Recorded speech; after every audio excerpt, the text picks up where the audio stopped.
Hello, fitness business nerds. What's up? Welcome to another episode of the Business for Unicorns podcast. And today I'm joined by an absolute icon in the fitness industry. He's been a gym owner, a franchisor, a sports coach, a business coach. It's Pat Rigsby. Welcome, my friend. Well, I'm excited to be here and spend some time with you today. Yeah, I'm so excited, and I'm so mad I haven't had you on the podcast sooner. I've been, following you and your work for so many years. I don't use the term icon lightly, right? You've touched so many corners of our industry. It's not only impressive because of the breadth of your work, but you've nailed it all. You seem to be good at all of it, which seems one hand somewhat unfair, and two, just what a great person to pick your brain of for. So I can't wait to share like your wisdom with our listeners. So thank you for doing this. Well, I'm excited to be here. Obviously, big fan of your work and was really looking forward to this. And there's a little bit of pressure here with all those kind words. I'm sure you'll live up to it and then some. Don't worry, you can't mess this up. It's all upside. Well, let's just start for the people out there who might be listening to the podcast or maybe newer in the industry or just somehow hadn't heard of you at some point. Can you just kind of briefly describe your career and then specifically what you're focusing on these days? Long story short, I was a college baseball coach, college strength coach, taught at the university, decided I wanted to kind of move into business ownership.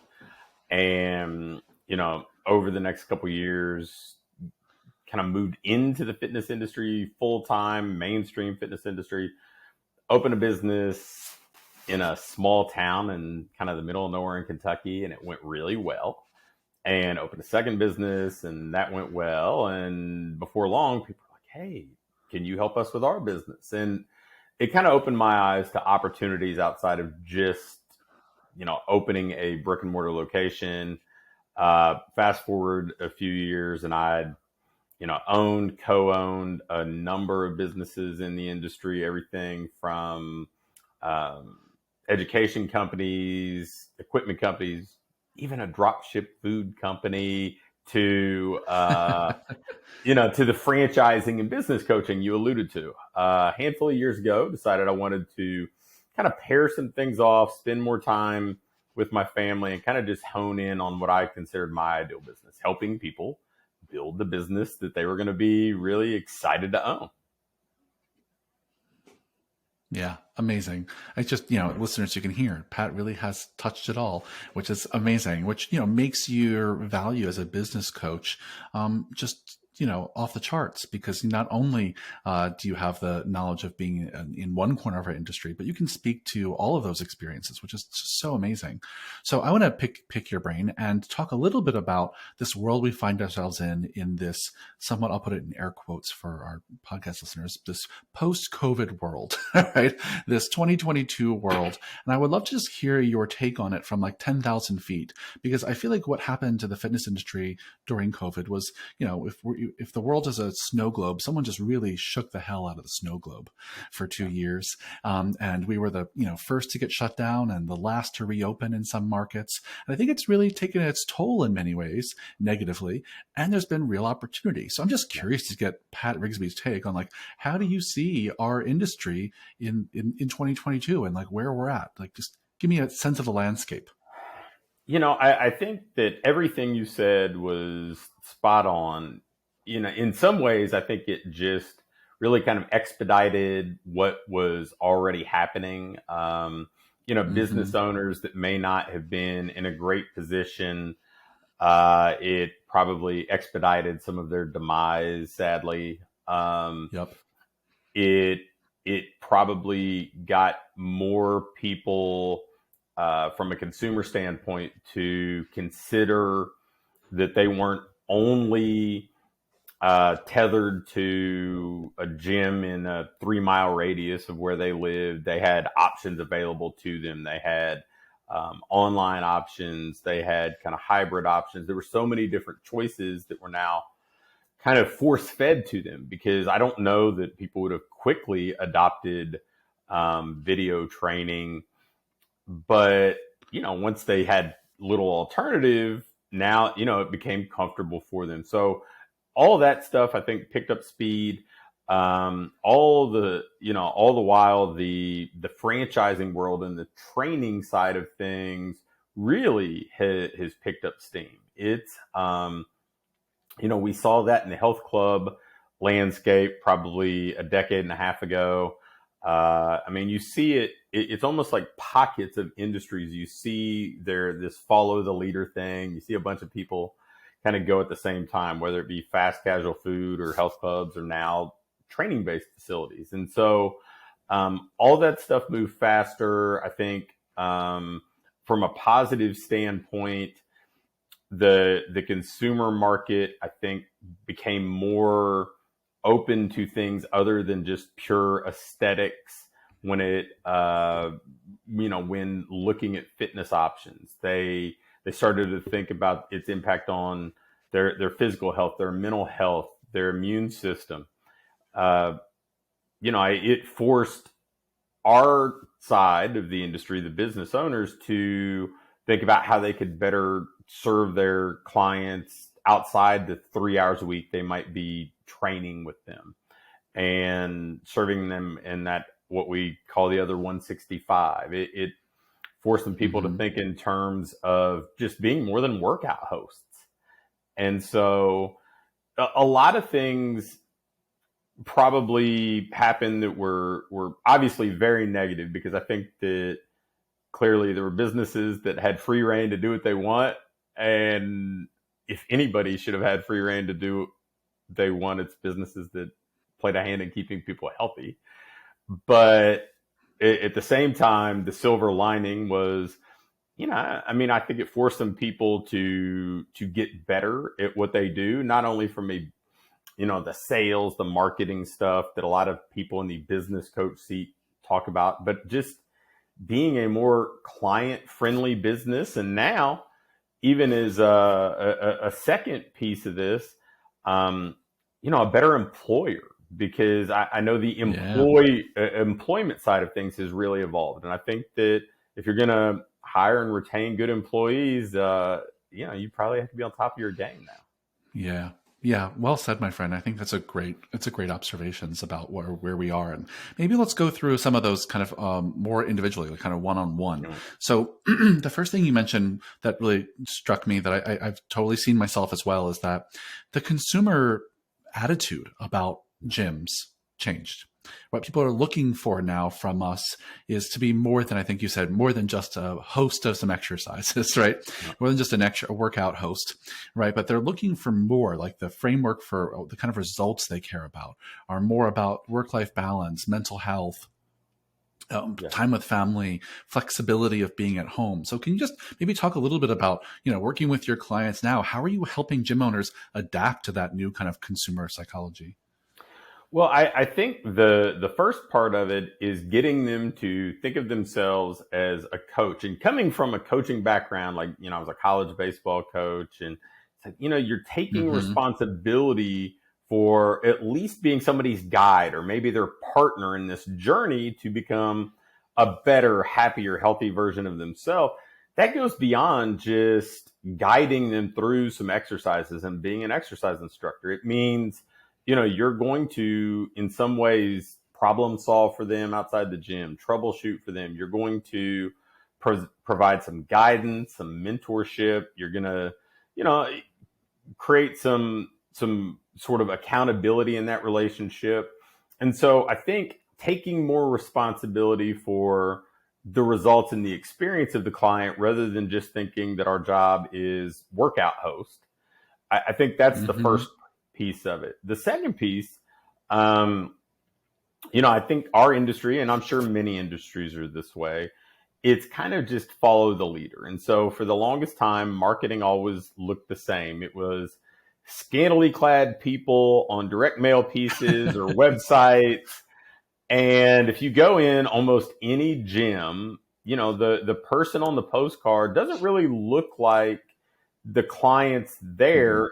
And it almost serves as a deterrent for somebody coming in, because they don't see themselves inside the four walls of the facility. And I think that's been something that we talk about, showing people that, your favorite client, the client that you just absolutely love, is probably not the one with like 9% body fat that can knock out 25 consecutive Mm-hmm. pull-ups. It's the person that has this sense of accomplishment for being there, and lifts everybody else up, and really sees this as maybe the best part of their day, or something where they get to feel that sense of accomplishment and be around the other people that they care about. And I think that just opening people's eyes to that and getting them to recognize that that's what a great fitness business looks like, and that's the impact you can have on somebody's life. But you probably can't go about it the same way that people were doing things 10, 12, 15 years ago. Yeah. Yeah. So well said. So well said, because I think that I heard two things. One is that people don't want the same thing from coaches anymore. It's not enough just to be someone who walks people through an exercise, some exercises for an hour, that they're wanting more of a relationship and accountability, looking for a real coach. Excuse me. A mentor, a guide. And that's maybe a new expectation for a lot of folks. Some people might have been working that way for a little while. I can see, nutrition coaches and things maybe having more intimate relationships. But I think that's what people a lot want when they're working with trainers these days is more kind of closeness, more vulnerability, more, right? Not everyone, but I think there's more of that. I think that makes so much sense. And so maybe let's talk, and I love the marketing materials that you mentioned, right? That you have to show materials out in the world that look like the people that come to your gym, right? Unless you really are a gym full of fitness models, right? What are they doing on your postcard? Yeah. So I think that is so true. And almost laughable. If it's not sad, it's laughable that the industry for the last few decades has been getting away with that.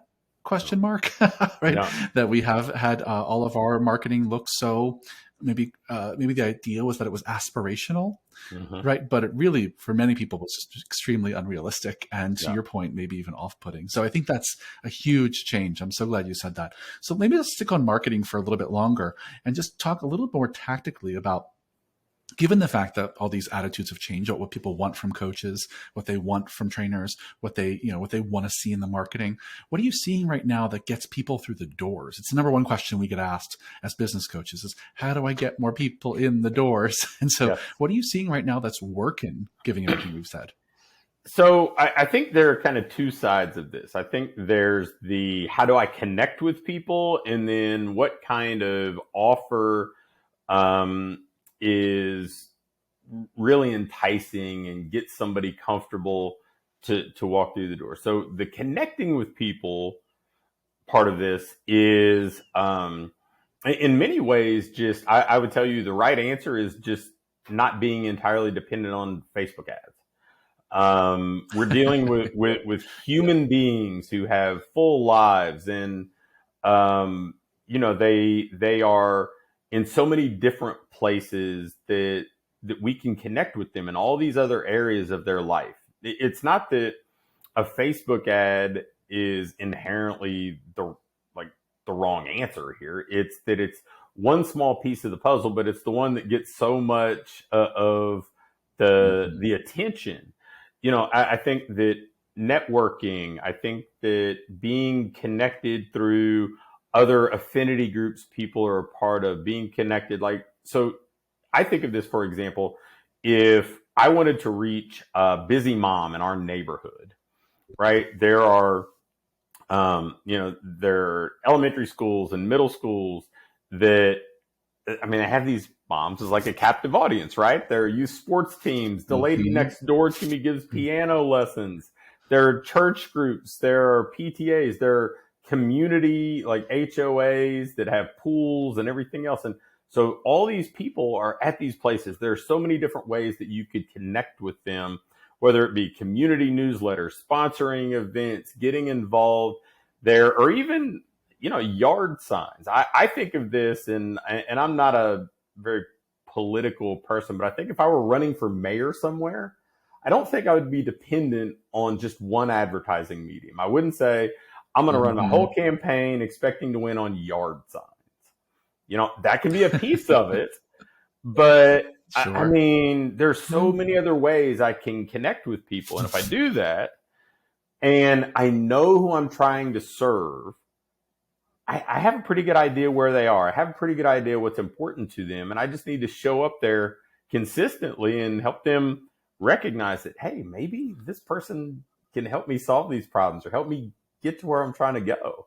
So that's the first side of it. The second side is we need to make offers to people to get them in the door that are lower risk on their part, because invariably a lot of people that we encounter have had a less than optimal experience in fitness before. Not necessarily the fault of the gym or whatever, just they didn't get and sustain the results they wanted. So they have to get past that hurdle, whether it's, hey, I don't believe in myself that I can do this, or the last time I met with somebody, it wasn't a positive experience. So we have to sell them something that lowers some of that perceived risk and gets them over those fears and concerns. And I think mm, sometimes we forget that we're offering something that's asking a lot of somebody, right? It's not just the yeah. monetary side. It's saying, hey, get out of your comfort zone, go in this environment where you're not super confident, and rearrange your Hmm. day. Like get up an hour earlier or ask somebody else to take the kids to or from school or whatever else and come here. And by the way, if you're lucky, maybe 12 weeks from now, you can get some results. Whereas if you Yep. go get a massage, it's like, oh, you feel better like in an hour. So we have to lower that barrier and get somebody in. I think that most of the people that you work with or I work with, you'd say, you know what, if I can get somebody in the door, a lot of them stay, maybe even most of them stay. So we need to think that way. How Yep. can I get somebody to come in and experience what we have to offer and potentially see that we may be that missing piece to the puzzle here to help them go from where they are to where they aspire to be? Yeah. Great, Pat. So there's two things there. One is just attracting the right people, right? Through being in the place where they are. And I think that a lot of folks I'm talking to are having this return to kind of analog or Yeah. local or grassroots marketing, right? For the last, 10, 15, maybe even 20 years with the rise of social media, we've put so many eggs in that basket. And so many people are saying, you know what? I'm kind of done. Yeah. I'm sick of Facebook ads. They're not returning the way they used to. People aren't on the platforms as much anymore. And there's a return back to grassroots, local community marketing. So I think that's huge. I'm so glad you said that, because I think our listeners really need to hear that it's okay. Get off the social medias if you want. Yeah. Some of you can have great success there. Many of you won't. Yeah. Right? Many of you will do much better going to your PTA meeting every week, Yeah. right? Right, and all the rest. And so I think that's fantastic. And then having a great offer, lowering the risk, having some way for them to try you out and get that foot in the door that doesn't feel as scary or as overwhelming or as risky. So can you just maybe elaborate that a little bit more? Like, what makes a great offer aside from lowering the risk? What are the Yeah. mechanics of a great offer? Being clear about what's in it for that person, I think, right? Like it's not, hey, you get Mhm. access to this many workouts. It's if you want to feel better or, feel younger or lose weight, it's fine. Like be clear and say, hey, we're going to do this. I would say, early on, capping the expectation of somebody committing for a period of time, right? Like, so it's not this, hey, come and commit in perpetuity and we'll be really ambiguous about the results you get. It's, no, hey, come train with us and look great in 6 weeks, um, and for the consumer, there's this kind of perception like, hey, you know what, I can do 6 weeks, and we know that, hey, if we get them here and it's a positive experience, they stay. So I personally think in terms when I'm making some sort of commitment like this, I kind of want to know what I'm getting into, and it's Sure. the argument we get from the fitness community is, well, I want committed people. I'm like, nobody's saying they're not committed, but why do they have to commit to you sight unseen? So, you Yeah. know, let's earn the right for them to be committed to us. And if we're great at what we do, delivering results through an experience clients enjoy, then odds are they're going to commit to us. But I think that's an earned thing. And I think that, um, the people who are comfortable with that tend to get better results than the people who aren't. Yeah, I love that framing, Pat. It's our job once we've attracted the person to kind of earn their trust, to earn to earn their commitment, and we're not asking to get married on the first visit, right? We're Yes. finding some way for them to try us out, whether you do a short 1 or 2 week trial or you do a 6 or 8 week trial. I think both I've seen can work given your Mm-hmm. avatar and market and all that. But I think it's so smart to have that framing of it as like our job is to earn them to be here for the next year, which I think is fantastic. So let's switch gears a little bit because I want to talk about another piece that you mentioned during your kind of survey of the land COVID answer, Mm-hmm. which was about the staff, about Yeah. hiring, right? Because that's another thing that has completely, at least in my view, pretty significantly changed. In the same way that consumer psychology has changed, employer psychology has changed, Yeah. right? What people are wanting from employers and workplaces, from the cultures they work in, from a work-life balance perspective, like that's also different. So us as employers, I'll use your words, also have Yeah. to earn it, Yes. right? We have to earn people wanting to work for us, maybe more than we had to before. So you maybe just talk a little bit about when it comes to hiring and finding the right people. What are you seeing that's working and not working right now? I think I was very fortunate to come from the background of being a college coach where, Mm-hmm. it's not this, hey, I'm just going to offer this job and somebody will take it. They need to feel appreciative that I'm just offering a job. Instead, it's no, I have to recruit people and I have to re-recruit people. And the most important recruiting I do is the people that I have, because it's such a unique time. And I'm sure, every period could say that about itself. But right now, we have people that they can go drive for Uber, they can drive for DoorDash or something like that, and they can sit in their car and listen to their preferred music and play around on their phone while they wait to pick something or an order up, or um, and so they don't need to go work in an environment where the boss is unappreciative and has, these expectations that were never spelled out in advance, but they somehow expect you to meet them. And, I think that we have to understand that it's our job to go create a positive work environment that basically says, hey, here's the vision of the organization. Now here's the role this job plays in it.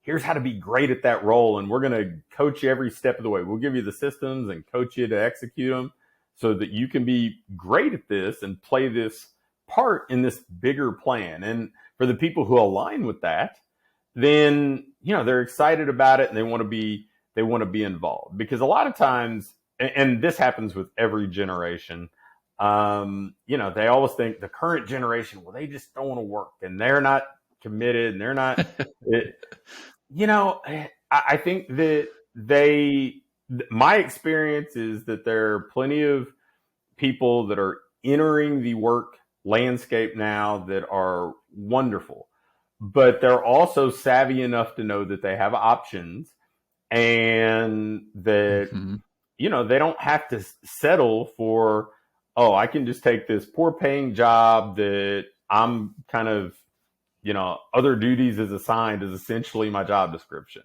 So, Yep. yeah, I think that you've got to recruit and coach your team just like you recruit and coach your clients. You have to think of it with that same intention and focus that, hey, this is the livelihood of my business here. Like, this is how I win, by being a great coach to these people who want to be here. Hi, it's Mark. Super brief break in the action to remind you to subscribe, rate, and review this podcast. If you enjoy this podcast, this is super helpful for us. It helps spread the word so we can spend even more time and more resources creating the best possible fitness business podcast in all the land. Now, back to the show. Yeah. Well said, Pat. I think it's fantastic that you framed it that way, because we really have to, again, earn it. And it starts with making sure you can convey to people you're recruiting that I have a vision for this company, that we have a culture that's strong that you'll enjoy. We have a role for you that's very clear and it suits your skills and your competencies. And we're going to be here, and it's going to be a supportive environment to help you grow. And we know that you're not going to be here for 10 years. We'd be lucky if you're here for 2. Yep. Right. Right. And we're going to earn it every step of the way.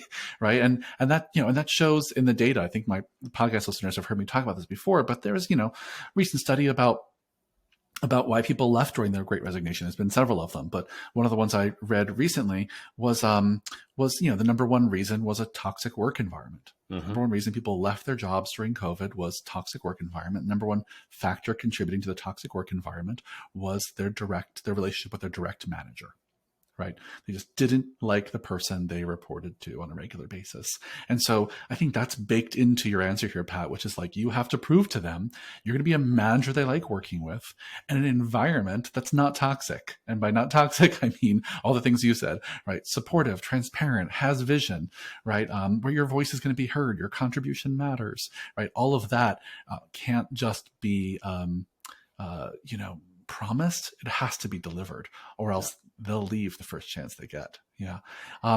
So digging in that to there just a little bit more, one of the things I'm seeing people struggle with right now is just actually finding candidates. Like, certainly on their job descriptions and their postings, they're saying a lot of the things that we're talking about, but the challenge is going to find eyeballs to get onto our job postings so we can convince them that we're a place worth working. And one of the challenges is that, the service sector, including us, is one of the first abandoned during the resignation. And I think people are slow to come back because it's hard work. And so can you just talk a little bit about what are you seeing, if anything, in terms of how to get eyeballs on your job postings? I think my philosophy with this hasn't changed a whole lot over the years. It's starting from the inside out. I think that, you have a network of people that you're building relationships with, whether it be your personal network or professional relationships or, your clients. And we want those people to be ambassadors for us. And so that's where I start. And if I do a good job there, usually we don't have to go a whole lot further a lot of the time, not always. And then, so the second leg of this is trying to meet people earlier in that journey. And so getting interns in and creating those types of relationships and making that a positive environment. So if I start with kind of my circle of personal relationships, professional relationships, clients, and then go to build relationships with colleges, universities, even, trade schools. And I go these places and I keep the pipeline full, then I'm in good shape. But I think the biggest challenge is that typically people only address this when they're in desperation mode. They're only looking when they're already in some sort of dire need. And they don't have that pipeline full. They haven't created those relationships or nurtured them. They haven't worked with the university and built up that kind of relationship where they're getting interns or even the better interns. So that pipeline's dry and they're stuck saying, okay, I'm going to go out here and post on Indeed or something else. And now I'm just going to be one of many. Instead of being the type of job that people talk about to other people, that friends call other friends about, or, people talk to their kids or their neighbors about.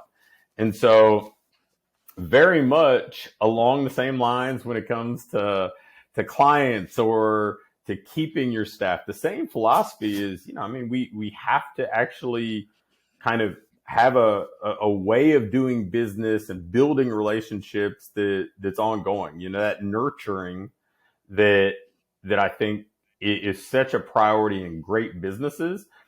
It has to be part of the hiring process too, because otherwise, you get lost in this sea of job postings out there. And, you're one of a stack at best and essentially anonymous at worst.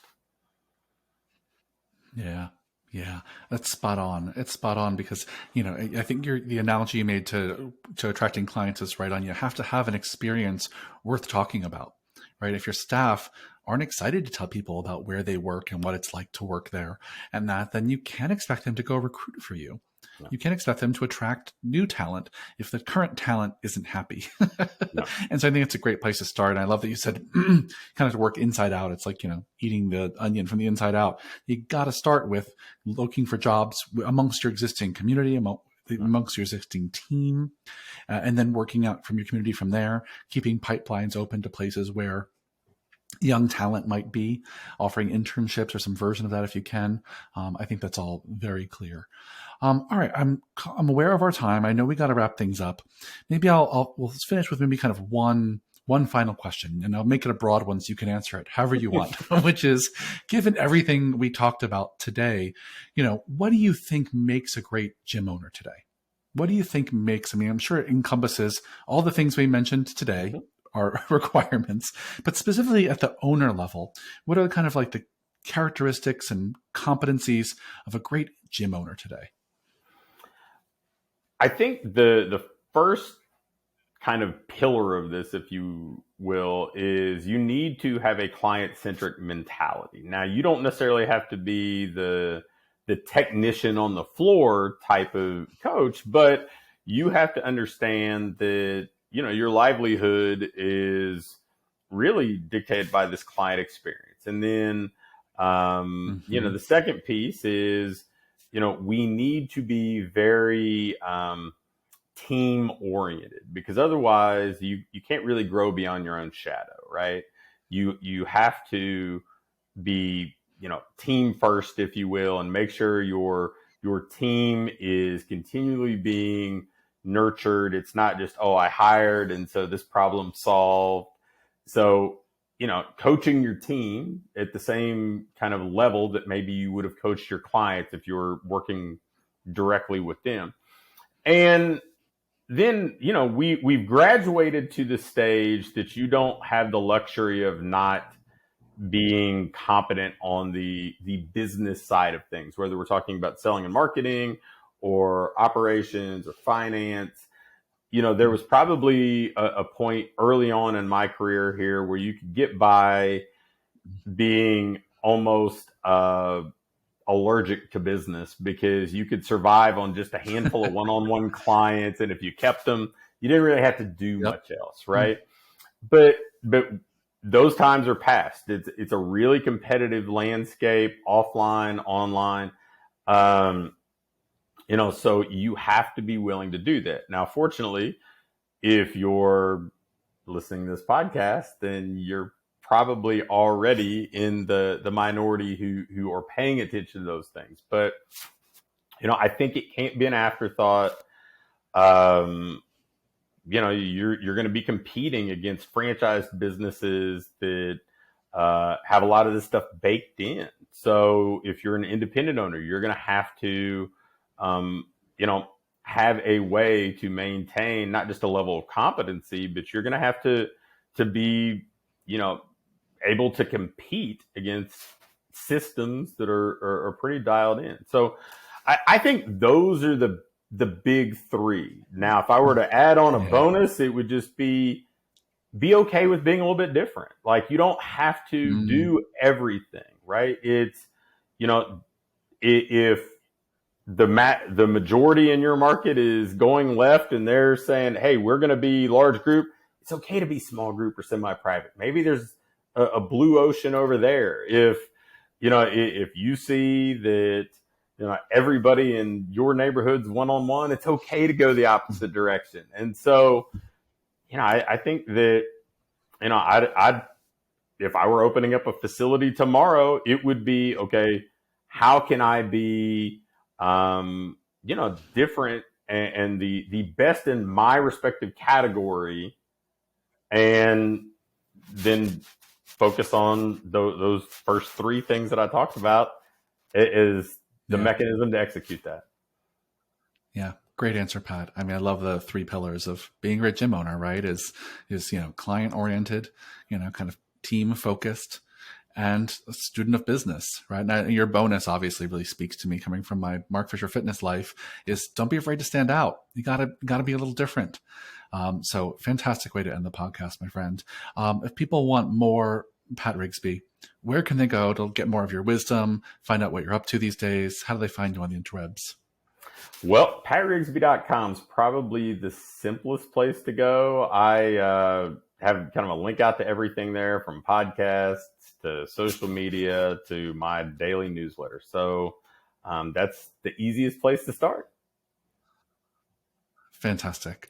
Well, listeners, go check out Pat everywhere you can find him. Clearly, he's a man who has much to teach us. So go be his student. And if you love this podcast, please share it with a friend. Leave us a review and email me if you want more conversations like this with fitness industry icons. It's michael@businessunicorns.com. I would love any feedback you have. Thanks again for being here today, Pat. I really appreciate it. And listeners, I'll talk to you on the next one. Bye-bye.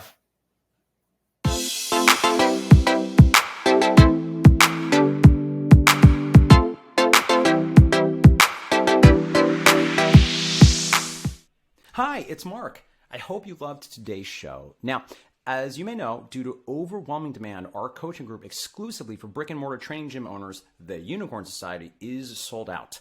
Alas. However, we do plan to open up a handful of spots later this year. So here's what to do.